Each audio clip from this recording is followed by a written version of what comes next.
പക്ഷേ ഏറ്റവും കൂടുതൽ എനിക്ക് ഉപകാരത്തിന് വന്ന ഒരു ഇബാദത്തൊന്നുണ്ട് കേട്ടോ.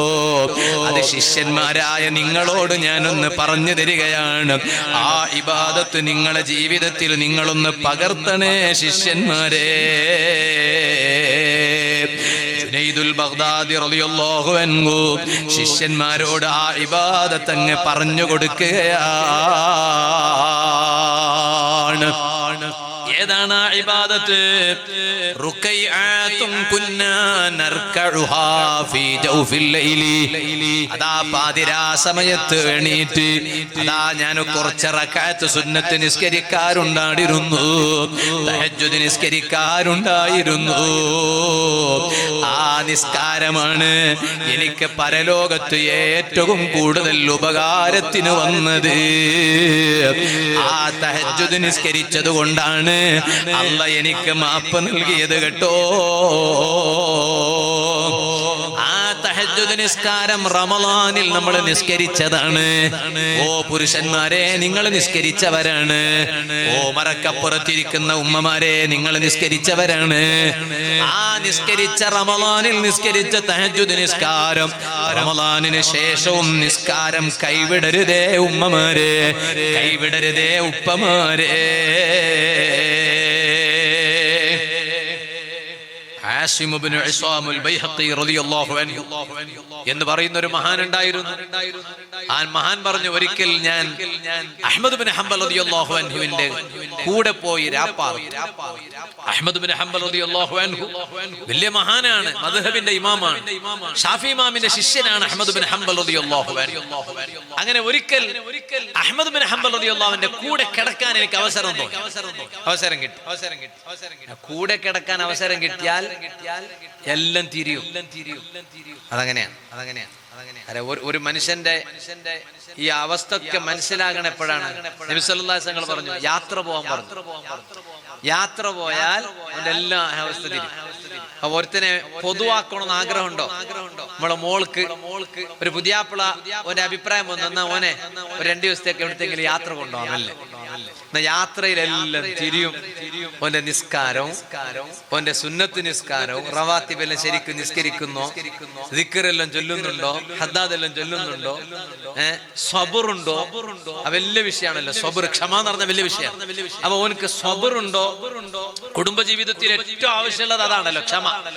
അപ്പൊ ക്ഷമിക്കാൻ പറ്റുമോ? ഓക്ക് ക്ഷമ ഉണ്ടോ? അതുപോലെ ഓക്ക് കുറച്ച് ദീനിനോട് സ്നേഹമുണ്ടോ? ഇതെല്ലാം തിരിയും. കൂടെ കിടക്കുകയാണെങ്കിൽ തിരിയും. എന്താ തിരിയും? രാത്രി ചൊല്ലിപ്പറയേണ്ടതെല്ലാം ചൊല്ലി പറഞ്ഞിട്ട് തന്നെയാണോ ഓൻ കിടക്കുന്നത്? ഉളു ഉണ്ടാ, ഉളു എടുക്കുന്നുണ്ടാ, രാത്രി കിടന്നുറങ്ങുമ്പോ ഉളു എടുക്കുന്നുണ്ടാ, ഇതൊക്കെ തിരിയും. ഈ മഹാൻ പറഞ്ഞു, ഞാനൊരിക്കൽ അഹ്മദ് ഇബ്നു ഹംബൽ റളിയല്ലാഹു അൻഹുവിന്റെ കൂടെ രാത്രി കിടന്നുറങ്ങി. അപ്പൊ അഹ്മദ് ഇബ്നു ഹംബൽ റളിയല്ലാഹു അൻഹുവിന്റെ കൂടെ കിടന്നപ്പോ അഹ്മദ് ഇബ്നു ഹംബൽ റളിയല്ലാഹു അൻഹു ഒരു പാത്രത്തിൽ വെള്ളം കൊണ്ടുവന്ന് എന്റെ മുന്നിൽ വെച്ചു. സുബ്ഹാനല്ലാഹ്. ഫലമ്മാ അസ്ബഹ, പ്രഭാതമായപ്പോൾ അഹ്മദ് ഇബ്നു ഹംബൽ റളിയല്ലാഹു അൻഹു കൊണ്ടുവന്ന് വെച്ച ആ പാത്രത്തിലേക്ക് മഹാനവരുകൾ നോക്കി. വെള്ളം തീർന്നിട്ടില്ല, വെള്ളം ഒരൽപ്പം പോലും തീർന്നിട്ടില്ല. ആ വെള്ളം അതുപോലെ പാത്രത്തിൽ മഹാനവരുകൾ കാണുകയാണ്. ഉടനെ മഹാനവരുകളുടെ മറുപടി, സുബ്ഹാനല്ലാഹ്, റജുലുൻ യത്ലുബുൽ ഇൽമ ലാ യകൂനു ലഹു വിർദുൻ ബില്ലൈൽ. ഇൽമ പഠിക്കുന്ന ഒരു മുതഅല്ലിമായിട്ട്, ഇൽമുമായി ബന്ധമുള്ളവനായിട്ട് ഇൽമ പഠിക്കുന്നു, ഇൽമ പഠിപ്പിക്കുന്നു, വഅദ് പറയുന്നു, എല്ലാം ശരിയാണ്. പക്ഷേ അതേ ലാ യകൂനു ലഹു വിർദുൻ ബില്ലൈലി, രാത്രിയിൽ എണീറ്റ് തഹജ്ജുദ് നിസ്കരിക്കുന്ന സ്വഭാവമില്ലല്ലേ. കാരണം തഹജ്ജുദ് നിസ്കരിക്കുന്ന സ്വഭാവമുണ്ടെങ്കിലോ ഈ വെള്ളം അതുപോലെ ഇവിടെ ബാക്കി ഉണ്ടാവൂലല്ലോ. അഹ്മദ് ബിൻ ഹംബൽ തങ്ങൾ പറയാണ്, ഈ ഞാൻ കൊണ്ടുവന്ന് വെച്ച വെള്ളം എന്തിനാണ് ഞാൻ വെച്ചത്? സുബഹിക്ക് മുമ്പ് ഉണർന്ന് തഹജ്ജുദ് നിസ്കരിക്കാനുണ്ടെങ്കിൽ അതിനാണ് വെള്ളം. ആ വെള്ളം അതുപോലെ ബാക്കിയാവൂലല്ലോ, വെള്ളം തീരൂലേ? ഇപ്പൊ നോക്കുമ്പോ വെള്ളം ബാക്കിയാണല്ലോ. സുബ്ഹാനല്ലാഹ്. റജുലുൻ യത്ലുബുൽ ഇൽമ ലാ യകൂനു ലഹു വിർദുൻ ബില്ലൈൽ. ഇൽമ പഠിക്കുന്ന ഒരാളായിട്ട് രാത്രി തഹജ്ജുദ് നിസ്കരിക്കുന്ന സ്വഭാവമില്ലല്ലോ. സുഹൃത്തുക്കളെ, ഞാൻ എന്തിനാണ് പറഞ്ഞത്? പരിശുദ്ധ റമളാനിൽ നമ്മൾ ഉണ്ടാക്കിയെടുത്ത ആ മഹത്തായ ആത്മീയ ചൈതന്യം, ആ ആത്മീയ ചൈതന്യം നമ്മളെ ജീവിതത്തിൽ പകർത്താൻ നമ്മൾ നന്നായി ശ്രമിക്കണം. അത് റമളാനിന് ശേഷവും തുടർന്നു കൊണ്ടുപോകാൻ ഏറ്റവും കൂടുതൽ ശ്രമ നടത്തുന്ന നല്ലവരായ മുഅ്മിനീങ്ങളാകണം. അങ്ങനെ ശ്രമിക്കുമ്പോഴാണ് സത്യവിശ്വാസികളായ ആളുകൾക്ക് അതേ അല്ലാഹുവിന്റെ കോടതിയിൽ നല്ല വിജയം ലഭിക്കുകയുള്ളൂ. ഇയാള് റമദാനിൽ തഹജ്ജുദ് നിസ്കരിക്കുന്ന ആളായി നോക്കി. റമദാൻ അങ്ങ് കഴിഞ്ഞപ്പോ തഹജ്ജുദ് നിസ്കാരം നിർത്തി. അതാണ് ഞാൻ നേരത്തെ പറഞ്ഞത്. അപ്പോ ഇയാളെ കുറിച്ച് ആളുകൾ പറഞ്ഞു, ബിഅ്സൽ ഖൗമു ലാ യഅരിഫൂന അല്ലാഹ ഇല്ലാ ഫീ റമളാൻ. ഒരു സമൂഹം എന്ത് മോശപ്പെട്ടവരാണവർ. കാരണം അവർ അല്ലാഹുവിനെ അറിയുന്നത് റമളാനിൽ മാത്രം. അവർക്ക് റമളാൻ വന്നാൽ മാത്രമേ അവർ അല്ലാഹുവിനെ അറിയുള്ളൂ. റമളാൻ കഴിഞ്ഞാൽ പിന്നെ അല്ലാഹുവിനെ അറിയാൻ അവർക്ക് നേരമില്ല. നമ്മൾ അങ്ങനെ ആകാൻ പാടില്ല. ആ റബ്ബ് ഏത് സമയത്തും ഉള്ളവനാണ്, യജമാനനായ റബ്ബ്. ഓ സുഹൃത്തുക്കളെ, ആ റബ്ബിനെ നല്ലവണ്ണം അറിഞ്ഞിട്ട് വേണം ഞാനും നിങ്ങളും ജീവിക്കേണ്ടത്. മുൻഗാമികളായ മഹാന്മാരെല്ലാവരും പേടിച്ചതെവിടെയാണ്? അവരെല്ലാവരും ചിന്തിച്ചതെവിടെയാണ്? അലി ഇബ്നു അബീ ത്വാലിബ് റളിയല്ലാഹു അൻഹു ചെയ്യുന്ന ഇബാദത്ത് വളരെ എളുപ്പമാണ്. മഹാൻ പറഞ്ഞില്ലേ, ചെയ്യുന്ന ഇബാദത്ത് വളരെ എളുപ്പമാണ് ഉമ്മമാരെ. ആ ചെയ്ത ഇബാദത്തൊന്ന് സ്വീകരിച്ച് കിട്ടാനാണ് വലിയ വിഷയം. അത് സ്വീകരിച്ച് കിട്ടാൻ വേണ്ടി റബ്ബിനോട് നന്നായി ദുആ ചെയ്യണം. അതുകൊണ്ടാണല്ലോ അലി ഇബ്നു അബീ ത്വാലിബ് റളിയല്ലാഹു അൻഹു പറഞ്ഞില്ലേ, കൂനൂ ലിഖബൂലിൽ അമലി അശദ്ദ ഇഹ്തിമാമൻ മിൻകും ബിൽ അമലി നഫ്സി. നിങ്ങൾ അമൽ ചെയ്യാൻ വേണ്ടി ശ്രമിക്കുന്നതിനേക്കാളും കൂടുതൽ ആ ചെയ്തു വെച്ച അമലുകളുണ്ടല്ലോ, അതെല്ലാം റബ്ബൊന്ന് സ്വീകരിച്ച് കിട്ടാൻ വേണ്ടി നിങ്ങൾ നന്നായി അധ്വാനിക്കണേ, നന്നായി ശ്രമിക്കണേ. അങ്ങനെ സ്വീകരിച്ച് കിട്ടുമ്പോഴാണ് റബ്ബിന്റെ അരികിൽ വലിയ മഹത്വം ഉണ്ടാവുക. അങ്ങനെയല്ലേ ഏത് അമല് കഴിഞ്ഞാലും മഹാന്മാര് പേടിച്ചിരുന്നത് എവിടെയാണ്? അബ്ദുല്ലാഹി ഇബ്നു ഉമർ റളിയല്ലാഹു അൻഹു മഹാനവരുകളുടെ ചരിത്രത്തിൽ കാണാമല്ലോ. അവർ എങ്ങനെയാണോ ജീവിച്ചത് അതുപോലെ അവരുടെ മക്കളെ ആ വഴിയിലേക്ക് അവർ കൊണ്ടുവന്ന് എത്തിച്ചു. അവരെങ്ങനെയാണോ ജീവിച്ച് കാണിച്ചത് അതുപോലെ അവരുടെ മക്കളെയും ആ വഴിയിലേക്ക് അവർ എത്തിച്ചു. സാന്ദർഭികമായി ഞാനൊന്ന് ഓർമ്മപ്പെടുത്തുകയാണ്, കാലം വളരെ മോശപ്പെട്ട ഒരു കാലഘട്ടത്തിലാണ് ഞാനും നിങ്ങളും ജീവിച്ചുകൊണ്ടിരിക്കുന്നത്. ഏറ്റവും കൂടുതൽ പേടിക്കേണ്ടുന്നൊരു വിഷയമുണ്ട്. ഏറ്റവും കൂടുതൽ പേടിക്കേണ്ടുന്നൊരു വിഷയമുണ്ട്. സുബ്ഹാനല്ലാഹ്, മക്കളെ കുറിച്ചാണ്. അല്ലാഹു സാധുക്കളായ ഞങ്ങളെ മക്കളെ നീ നന്നാക്കി തരണേ അല്ലാഹ്. ഇന്നും ഞാൻ ഇങ്ങോട്ട് വരുമ്പോ അതാ എന്റെ മോനെ പഠിപ്പിക്കാൻ ഞാൻ ഒരു ഉസ്താദിന്റെ കയ്യിൽ ഏൽപ്പിച്ചു വന്നു. എങ്ങനെയാണ് വന്നത്? അതാ ഞാൻ എന്റെ ദർസിൽ പഠിക്കുന്ന മുതഅല്ലിമുകളെ ഇരുത്തി, അവിടുത്തെ മുദർരിസുമാരെ ഇരുത്തി, എന്നിട്ട് അതാ മങ്കൂസ് മൗലിദ് ഓതി ശീരണി വെച്ചു. എന്നിട്ടതാ ഞാനിതാ എന്റെ മോനെ ഞാനും മന്ത്രിച്ചു. എന്റെ ദർസിലെ മുദർരിസുമാരെ കൊണ്ട് മന്ത്രിപ്പിച്ചു. എന്റെ ദർസിൽ പഠിക്കുന്ന എല്ലാ മുതഅല്ലിമുകളെ കൊണ്ടും മന്ത്രിപ്പിച്ചു. എന്നിട്ടതാ ഞങ്ങളെ ദർസിലെ ഒരു ഉസ്താദിന്റെ കയ്യിൽ കൊടുത്ത് എന്റെ മോനെ പഠിപ്പിക്കണമെന്ന് പറഞ്ഞ് ഞാൻ ഏൽപ്പിച്ചിട്ടാണ് ഞാൻ ഇങ്ങോട്ട് വന്നത്. കാരണം എന്താണ്? നമ്മുടെ ഏറ്റവും വലിയ സമ്പാദ്യം ആ സദസ്സിൽ വെച്ച് ദുആ ചെയ്തപ്പോഴും ഞാൻ ദുആ ചെയ്തു, അല്ലാഹുവേ ഈ ദുനിയാവിൽ ഞങ്ങൾ വേറെ ഒന്നും ഉണ്ടാക്കി വെച്ചിട്ടില്ല, സമ്പാദ്യം ഉണ്ടാക്കി വെച്ചിട്ടില്ല. ഞങ്ങളെ ഏറ്റവും വലിയ സമ്പാദ്യം ഞങ്ങളെ മക്കളാണ്. ആ മക്കള് നന്നായാൽ ആ മക്കളെ കൊണ്ട് മാതാപിതാക്കൾക്ക് പരലോകത്ത് വലിയ വിജയമാണ്. ആ മക്കള് പരാജയപ്പെട്ടു പോയാൽ മാതാപിതാക്കൾക്ക് വലിയ ആപത്താണ് കേട്ടോ. ഇനിയിപ്പോൾ മദ്രസ അവധികൾക്ക് ശേഷം ഞാൻ എന്റെ പ്രിയപ്പെട്ട ഉമ്മമാരോട് പ്രത്യേകം ഓർമ്മപ്പെടുത്തുകയാണ്, നമ്മുടെ മക്കള് എങ്ങനെയുള്ള മക്കളാകണം. അവർക്കിതാ മദ്രസയുടെ അവധി കഴിഞ്ഞു. ആ മദ്രസയുടെ അവധിക്ക് ശേഷം നമ്മുടെ മക്കൾ അതാ ഇനി വീണ്ടും മദ്രസ അങ്ങ് തുറന്നാൽ അവർ വീണ്ടും മദ്രസയിലേക്ക് പോവാണ്. അല്ലാഹു നമ്മുടെ മക്കളെ നല്ല മക്കളാക്കി തരട്ടെ, നല്ല ദീനീ ബോധമുള്ള മക്കളാക്കട്ടെ, ദീനിനെ സ്നേഹിക്കണ മക്കളാകണം, ദീനിനെ പിരിശം വെക്കുന്ന മക്കളാകണം. അങ്ങനെ വേണം, ദീനിന് ഖിദ്മത്ത് ചെയ്യുന്ന മക്കളാകണം. ഞങ്ങളെ മക്കൾ അവർ മുസ്ലിം ജമാഅത്തിന് വേണ്ടി പ്രവർത്തിക്കുന്ന മക്കളാകണം. നമ്മുടെ മക്കൾ SYS-ൽ പ്രവർത്തിക്കുന്ന മക്കളാകണം. ഓ ഉമ്മമാരെ, നമ്മുടെ മക്കൾ SSF-ൽ പ്രവർത്തിക്കുന്ന മക്കളാകണം. അല്ലാഹു നമ്മുടെ മക്കൾ ആ രൂപത്തിലാക്കി തരട്ടെ.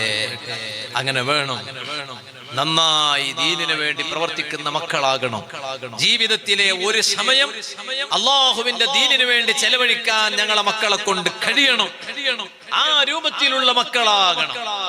അതിനെന്ത് വേണം ഉമ്മമാരെ? നമ്മുടെ മക്കൾക്ക് നല്ല ദീനീ വിദ്യാഭ്യാസം കൊടുക്കണം. ഭൗതികമായ വിദ്യാഭ്യാസം കൊടുക്കണ്ട എന്നല്ല ഞാൻ പറയുന്നത്. ഇപ്പോ മദ്രസ പഠിപ്പെല്ലാം കുറച്ച് മതി എന്ന ചിന്തയാണ് പലയിടത്തും. അങ്ങനെ ആകാൻ പാടില്ല. മദ്രസയിലെ അറിവ് ഒന്നാം സ്ഥാനത്ത് നിൽക്കണം. ഭൗതികമായ അറിവ് അത് രണ്ടാം സ്ഥാനത്താകണം. കാരണം ഭൗതികമായ അറിവ് അത് ദുനിയാവിലെ ആയുസ് തീരുന്നത് വരെയാണ്. മദ്രസയിലെ ഇൽമ് അല്ലാഹുവിനെ കുറിച്ചുള്ള ഇൽമാണ്, നബി സല്ലല്ലാഹു അലൈഹി വസല്ലം തങ്ങളെ കുറിച്ചുള്ള ഇൽമാണ്. അങ്ങനെയാണ്. ശവ്വാൽ മാസം ബഹുമാനപ്പെട്ട റഈസുസ് സായിദീൻ CM വലിയുല്ലാഹിൽ മടഊരി റഹ്മത്തുള്ളാഹി അലൈഹി, CM വലിയനെ പരിചയം ഇല്ലാത്തവരാരാ? നമ്മളെ ഈ പരിസരങ്ങളിലൊക്കെ പേരൽ തടക്ക്, ഈ പരിസരത്ത് ആരാണ് CM വലിയുള്ളാഹിനെ പരിചയമില്ലാത്ത? നമ്മളെ കർണാടകന്ന് കോഴിക്കോട്ടേക്ക് ഏറ്റവും കൂടുതൽ സിയാറത്തിന് പോകുന്നത് തന്നെ മടവൂരിലേക്കാണ്. ബഹുമാനപ്പെട്ട റഈസുസ് സായിദീൻ CM വലിയുല്ലാഹിൽ മടഊരി റഹ്മത്തുള്ളാഹി അലൈഹി, ഞങ്ങളെ വന്യരായ ശൈഖുന സുൽത്താനുൽ ഉലമ ഉസ്താദ് അവர்கள் എന്ത് വിഷയത്തിനും ആശ്രയിച്ചിരുന്ന മഹാനാണ് ബഹുമാനപ്പെട്ട CM വലിയുല്ലാഹ് റഹ്മത്തുള്ളാഹി അലൈഹി. അങ്ങനെയാണ്. ഞങ്ങളെ വന്യരായ ശൈഖുന മുഹയ്യിസുന്ന പൊന്മള ഉസ്താദ് അല്ലാഹു ആഫിയത്തുള്ള ദിർആസ് നൽകി അനുഗ്രഹിക്കട്ടെ. നമ്മളെ ഉസ്താദാണ്. അപ്പൊ നമ്മളെ ഉസ്താദ് പഠിച്ചിട്ടല്ല ആയപ്പോ ഉസ്താദ് പറയാറുണ്ടായിരുന്നു, ഗൾഫിക്ക് ഒരു വിസ വന്നു, ഗൾഫിക്ക് പോകാൻ ഒരു വിസ വന്നു. അപ്പൊ ഈ വിസ വന്ന് ഇപ്പൊ ഏതായാലും ഗൾഫിക്ക് പോവാണ്, പഠിച്ചിട്ടില്ലായി. സുബ്ഹാനല്ലാഹ്, ഉസ്താദ് ഗൾഫിന് പോയിരുന്നെങ്കിൽ എന്തായിരുന്നു അവസ്ഥ? ഇന്നിപ്പോ ഉസ്താദ് മുദരിസ് ആയതുകൊണ്ട് എത്രയാണ് ശിഷ്യന്മാരെ ഉസ്താദ് വാർത്തെടുത്തത്. അപ്പോ ഉസ്താദ് പറഞ്ഞു, ഈ വിവരം ബഹുമാനപ്പെട്ട മടവൂർ ശൈഖ് റഹ്മത്തുള്ളാഹി അലൈഹി മഹാനവരടുത്ത് പറയാൻ വേണ്ടി പോവാ. അങ്ങനെ കയറുന്നുള്ളൂ, അകത്തേക്ക് കയറിയതേ ഉള്ളൂ, മഹാനവരോട് പറഞ്ഞിട്ടില്ല. ഉള്ളിന്ന് മഹാനവരുകൾ ഉസ്താദിനോട് ഇങ്ങോട്ട് പറയാണ്, എവിടേക്കും പോകണ്ട, ഇരുന്നിട്ട് ദർസ് നടത്തിയാൽ മതി. സുബ്ഹാനല്ലാഹ്, ഈ വിഷയം അങ്ങോട്ട് പറഞ്ഞിട്ടൊന്നുമില്ല. അതിന് മുമ്പ് തന്നെ ഉള്ളിന്ന് പുറത്തേക്ക് ഉസ്താദിനോട് പറയാണ്, അങ്ങോട്ട് കയറിയിട്ടില്ല, എവിടുന്നും പോകണ്ട, അവിടെ ഇരുന്നിട്ട് ദർസ് നടത്തിയാൽ മതി. അൽഹംദുലില്ലാഹ്, ഇവിടെ ഇരുന്നിട്ട് ദർസ് നടത്തിയപ്പോഴേക്ക് അല്ലാഹു തആല കൊടുക്കേണ്ടതെല്ലാം കൊടുത്തില്ല. അതാണ് ബഹുമാനപ്പെട്ട റഈസുസ് സായിദീൻ CM വലിയുല്ലാഹിൽ മടഊരി റഹ്മത്തുള്ളാഹി അലൈഹി. ആ ബഹുമാനപ്പെട്ട CM വലിയുല്ലാഹ് നിങ്ങളൊന്ന് ആലോചിച്ച് നോക്ക്. മഹാനവരുകളുടെ ഉമ്മ ഗർഭിണിയായിട്ടുള്ള സമയം, ആ സമയത്താണ് മഹാനവരുകളെ ബാപ്പ ഹജ്ജിന് പോയത്. ഹജ്ജിന് പോയപ്പോ തന്നെ അവിടെ തന്നെ മഹാനവരുകളെ ബാപ്പ സ്വപ്നം കാണാണ്, ഭാര്യ പ്രസവിക്കുന്നു. ആ കുഞ്ഞ് അല്ലാഹുവിന്റെ മഹാന്മാരിൽപ്പെട്ട ഒരു മോനാണ് ആ കുഞ്ഞ് എന്ന് അവിടുന്ന് തന്നെ ബാപ്പ സ്വപ്നം കാണുന്നു. ആ ബാപ്പ ഹജ്ജ് കഴിഞ്ഞ് മടങ്ങി വന്നു. വദഹബലിൽ വഅലി, ചരിത്രത്തിൽ കാണാം, ബാപ്പ നല്ല വഅദ് പറയുന്ന ബാപ്പയായിരുന്നു. ബഹുമാനപ്പെട്ട CM വലിയുള്ളാഹിന്റെ ഉപ്പ നല്ലായി വഅദ് പറയും. അങ്ങനെ വഅദ് പറയാൻ വേണ്ടി പോയി. വഅദ് പറയാൻ വേണ്ടി പോയടത്തുനിന്ന് ഒരാൾ വന്നിട്ട് പറഞ്ഞു, ഭാര്യ പ്രസവിച്ചിട്ടുണ്ട് കേട്ടോ, നല്ലൊരു മോനെയാണ് ഭാര്യ പ്രസവിച്ചത് എന്ന് പറഞ്ഞു. ഉടനെ മോനെ വഅദെല്ലാം നിർത്തി. പിന്നെ ഭാര്യ പ്രസവിച്ചെന്ന് പറയുമ്പോ പിന്നെ വഅദ് പറഞ്ഞോണ്ടിരിക്കല. ഭാര്യ പ്രസവിച്ചു വേദനറിഞ്ഞോണ്ടിരിക്കലാണോ? വേദന നിർത്തി, വേദന ഒരു വഴിക്ക് ഒപ്പിക്കേണ്ടത്തേക്കല്ല ഒപ്പിച്ച് നിർത്തി. അതിന് നേരെ പോയി കുഞ്ഞിനെ കാണാൻ പോയി. കണ്ടിട്ട് നേരെ പോയത് അവരെ ഷെയ്ഖിന്റെ അടുത്താണ്. ഓരോ ഷെയ്ഖാണ് ഞണ്ടാടി ഷെയ്ഖ് റഹ്മത്തുള്ളാഹി അലൈഹി എന്ന് പറയുന്ന ഒരു ഷെയ്ഖ്. ഞണ്ടാടി ഷെയ്ഖ് കണ്ണൂർ ഭാഗത്ത് മഹാനവരുകളുടെ മഖ്ബറയുണ്ട്. ഞാൻ അവിടെ സിയാറത്തിന് പോയിട്ടുണ്ട്.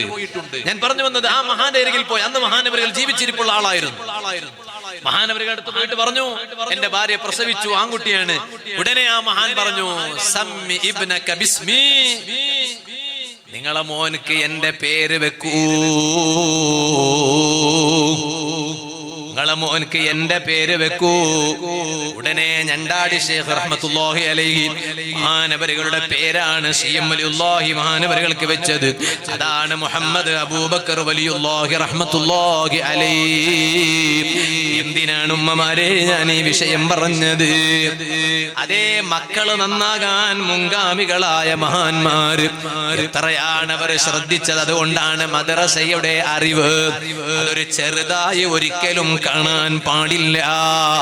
മദ്രസയുടെ ഇൽമ ഒരു ചെറുതായി കാണാൻ പാടില്ല. അത് ഏറ്റവും പ്രധാനമായതാണെന്ന് മനസ്സിലാക്കണം. ഓ പറയട്ടെ ഉപ്പമാരോട്, രക്ഷിതാക്കൾ നന്നായി ആലോചിക്കണം. കുട്ടികൾക്ക് കുട്ടിക്കാലത്ത് തന്നെ ആഡംബരം പഠിപ്പിക്കുന്ന ഒരു സ്വഭാവം പാടില്ല. ഇപ്പൊ തന്നെ മോന് ധരിക്കുന്ന ചെരുപ്പ് 10,000 രൂപന്റെ ചെരുപ്പാണ്. സുബ്ഹാന ജല്ല ജലാലുഹു. മകന്റെ കയ്യിലുള്ള വാച്ചോ 10,000ന്റെ വാച്ചാണ്. സുബ്ഹാനല്ലാഹ്. മോൻ ധരിക്കുന്ന കുപ്പായം ചെറിയ പ്രായമേ ഉള്ളൂ. അതേ സ്കൂളിൽ 2ാം ക്ലാസ്സേ ഉള്ളൂ. അതേ 2ാം ക്ലാസ്സിൽ ധരിക്കുന്ന അതാ പഠിക്കുന്ന മോനും മോളും കാലിൽ ധരിക്കുന്ന ചെരുപ്പോ ബ്രാൻഡ് ചെരുപ്പാണ്. കാലിൽ ധരിക്കുന്ന ഷൂവോ ബ്രാൻഡ് ഷൂ ആണ്. പറയട്ടെ ഉമ്മ ബാപ്പമാരോട്, അസൂയപ്പെട്ടിട്ട് പറയുകയല്ല, കുട്ടികൾക്ക് ഒരിക്കലും ആഡംബര ജീവിതം പഠിപ്പിക്കാൻ പാടില്ല. അതുകൊണ്ടാണല്ലോ മഹാന്മാരെങ്ങനെയാണ് പഠിപ്പിച്ചത്. ഉമർ ഇബ്നുൽ ഖത്താബ് റളിയല്ലാഹു അൻഹു മഹാനവരുകൾ ഒരിക്കൽ തന്റെ മോനിലേക്ക് നോക്കി. ആരാണ് ഉമർ ഇബ്നുൽ ഖത്താബ് റളിയല്ലാഹു അൻഹു? അമീറുൽ മുഅ്മിനീൻ, രാജ്യം ഭരിക്കുന്ന ഭരണാധികാരിയല്ലേ ബഹുമാനപ്പെട്ട ഉമർ ഇബ്നുൽ ഖത്താബ് റളിയല്ലാഹു അൻഹു. ഭരണാധികാരിയുടെ മകന് എന്തെങ്കിലും കുറവുണ്ടോ? ഒരു കുറവുമില്ല. പക്ഷേ ആ ഭരണാധികാരിയുടെ മകൻ അതാ വസ്ത്രം ധരിക്കുന്നു, നല്ല ആഡംബരമുള്ള വസ്ത്രമാണ്. ആരാണ്? അമീറുൽ മുഅ്മിനീൻ ഉമർ ഇബ്നുൽ ഖത്താബ് റളിയല്ലാഹു അൻഹു. മഹാനവരുകളുടെ മകൻ ആഡംബര വസ്ത്രം ധരിച്ചപ്പോൾ പാപ്പ സമ്മതിച്ചില്ല, പാപ്പ മിണ്ടാതിരുന്നില്ല.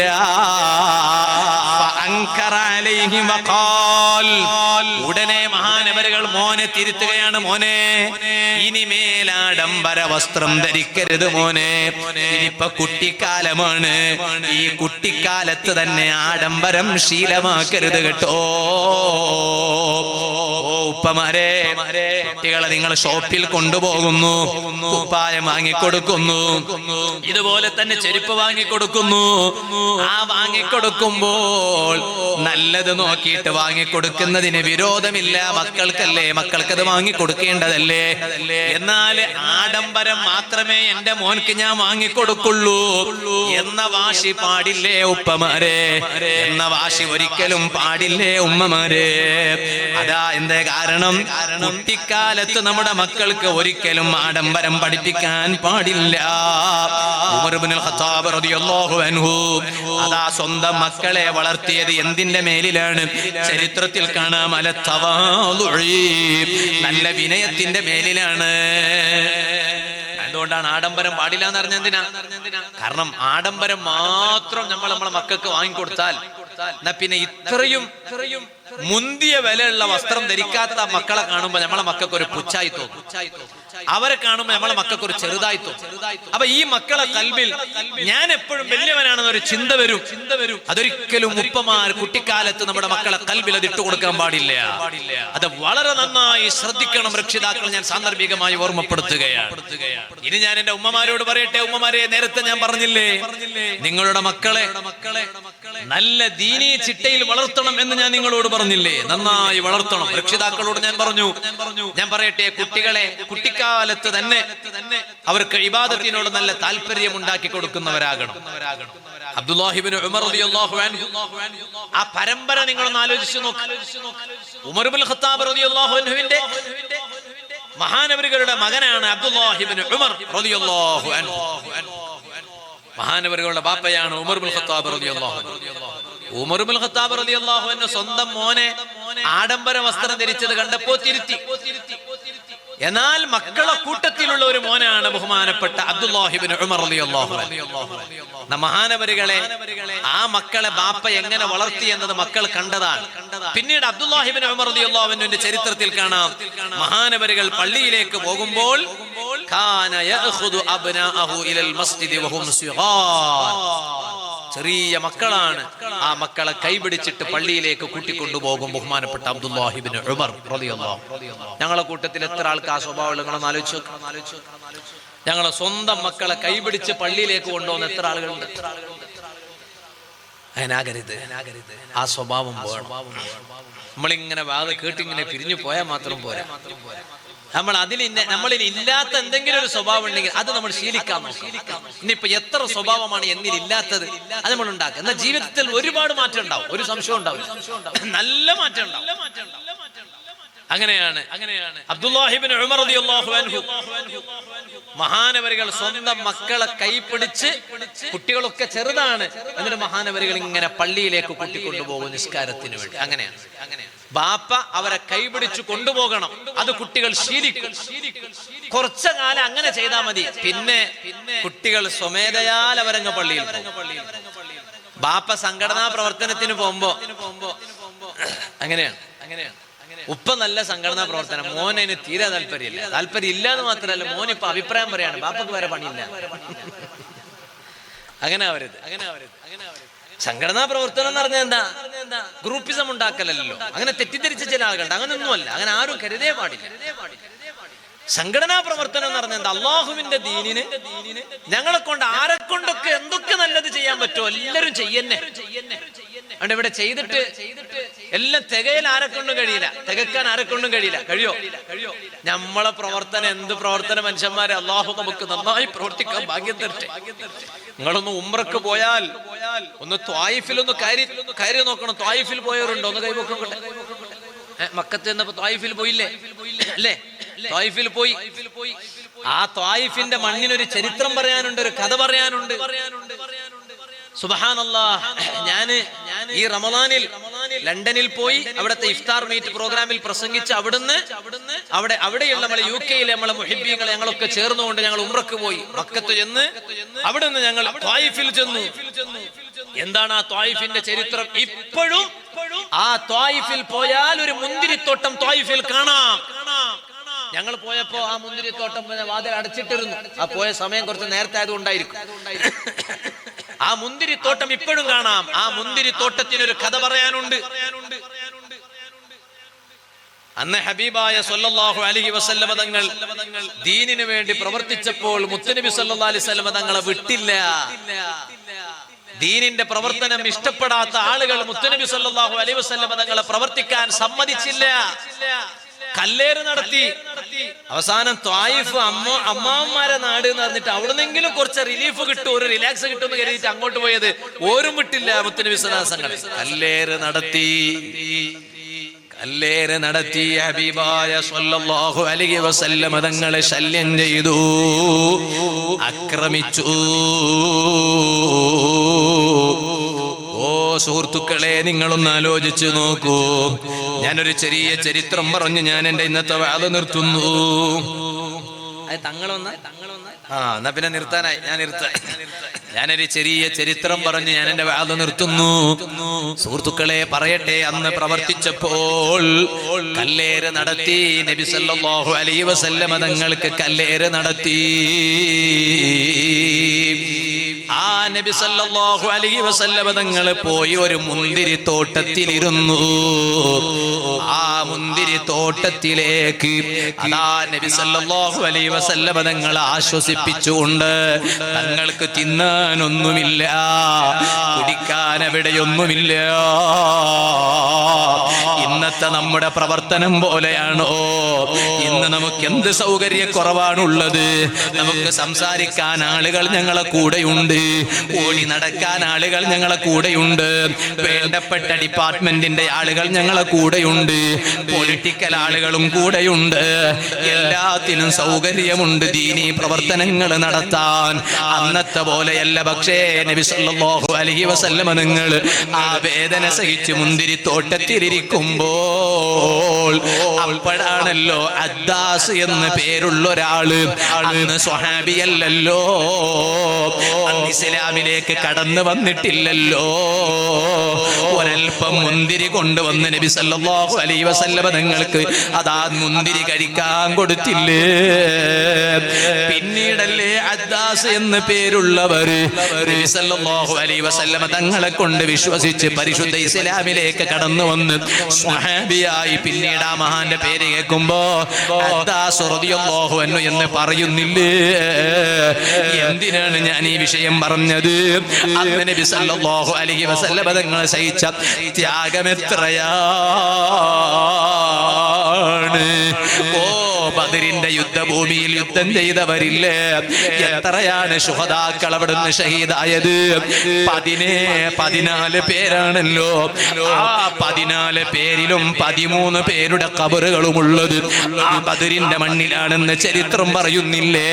കൂട്ടത്തിൽ ഉബൈദത്ത് ഇബ്നുൽ ഹാരിസ് റളിയല്ലാഹു അൻഹു എന്ന് പറയുന്ന സ്വഹാബിയുടെ ഖബറോ അത് പിന്നീട് അതാ ബദറിൽ നിന്ന് മദീനയിലേക്ക് വരുന്ന വഴിയിൽ അതേ വാദി സ്വഫ്രായിലാണെന്നും ചരിത്രം പറയുന്നുണ്ട്. അതല്ല, മദീനത്തെ ജന്നത്തുൽ ബഖീലാണെന്നും പറയുന്നുണ്ട്. ഞങ്ങൾ ഇപ്പോൾ ഇത്തവണ അവിടെ പോയപ്പോ ഉബൈദത്ത് ഇബ്നുൽ ഹാരിസ് റളിയല്ലാഹു അൻഹുവിന്റെ ഖബറാണെന്ന് പറയപ്പെടുന്ന ആ ഖബർ വാദി സ്വഫ്രായിൽ വെച്ച് ഞങ്ങൾ പോയി സിയാറത്ത് ചെയ്തു. ഞാൻ ഇപ്പോൾ അതിലേക്ക് കടക്കുന്നില്ല. ഞാൻ പറഞ്ഞു വന്നത് എത്രയാണ് അവർ ത്യാഗം സഹിച്ചത് അല്ലാഹുവിന്റെ ദീനിന് വേണ്ടി. എതിർപ്പില്ലാഞ്ഞിട്ടാണോ?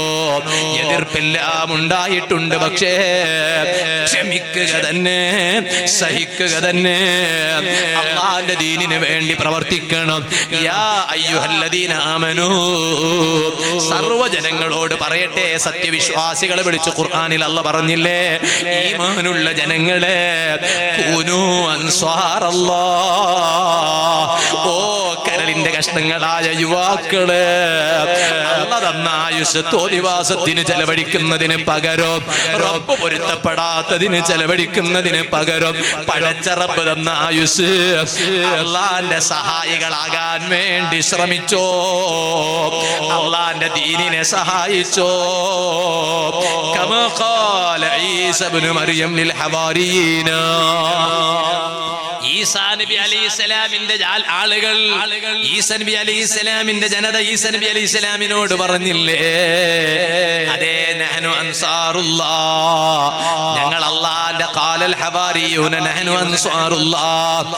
ഈസാ നബി അലൈഹിസ്സലാം ആ ഹവാരിയാക്കളോട് ചോദിച്ചില്ലേ, ഹവാരിയാക്കൾ ഈസാ നബി അലൈഹിസ്സലാമിന്റെ ജനതയാണ്, അവരോട് ചോദിച്ചില്ലേ, മൻ അൻസാരി ഇലല്ലാഹ്, ഞാൻ അല്ലാഹുവിന്റെ ദീനിനു വേണ്ടി പ്രവർത്തിക്കുമ്പോ എന്നെ സഹായിക്കുന്നവർ നിങ്ങളെ കൂട്ടത്തിൽ ആരാണുള്ളതെന്ന് ചോദിച്ചപ്പോ ഹവാരിയാക്കൾ പറഞ്ഞില്ലേ, നഹ്നു അൻസാറുല്ലാഹ്. ഈസാ നബി അലൈഹിസ്സലാം നിങ്ങളൊന്നും വിഷമിക്കണ്ട, അല്ലാഹുവിന്റെ സഹായികളായി നിങ്ങളെ കൂടെ ഞങ്ങളുണ്ട് കേട്ടോ. അതുപോലെ റബ്ബിന്റെ ദീനിന്റെ സഹായികളായി അല്ലാഹ് തന്ന ആയുസ് ചെലവഴിക്കണമെന്ന് മാത്രം ഈ സമയം ഞാൻ എന്നോടും നിങ്ങളോടും ഓർമ്മപ്പെടുത്തി ഞാൻ എന്റെ വാദം നിർത്തുന്നു. ഓ ഈമാനുള്ള ഉമ്മമാരെ, മക്കളെ നല്ല വഴിയിലെത്തിക്കണം കേട്ടോ. അതിന് എന്റെ ഉമ്മമാര് നന്നായി സമയം കണ്ടെത്തണം, ഉമ്മമാര് നന്നായി ശ്രമിക്കണം. അല്ലാഹു നമുക്കതിന് തൗഫീഖ് ചെയ്യട്ടെ. മക്കളെ നന്നായി വളർത്താൻ